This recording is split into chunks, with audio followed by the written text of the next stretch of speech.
It is time now for Better Money, and estate planning can certainly be confusing. There are mistakes you want to avoid. Eric Hogarth is a certified financial planner and partner at Johnson Brunetti Retirement and Investment Specialists. He's here now to help. Thanks for being here. Thanks for having me. So there's a lot of things, and a lot of people do not want to talk about this, number one. So that's part of it, is we kind of have to have some time where we at least talk about what's going to happen when we're no longer here.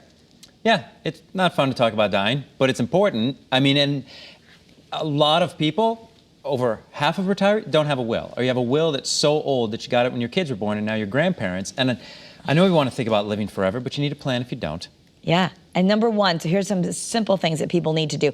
Don't forget to designate beneficiaries. You have money and they need to know who to give it to. People think about, well, do I need a trust? And that costs a lot of money. It's just slow down.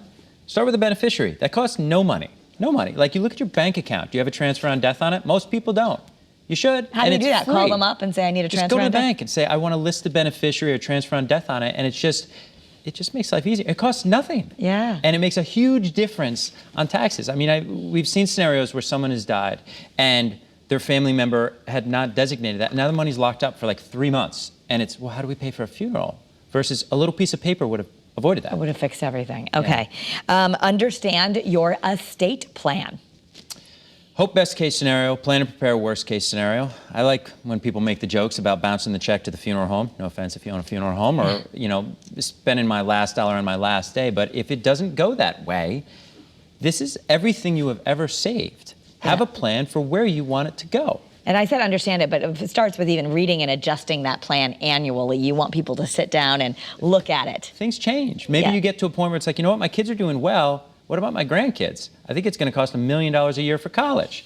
You know, maybe you adjust it, but you should certainly talk about it annually. Okay. And you want to talk with your family about your estate plan. Now, this is something else that sometimes people are uncomfortable asking about. And, you know, in the movies, they don't get the will until after everyone's dead. But you think everyone needs to talk about the plan?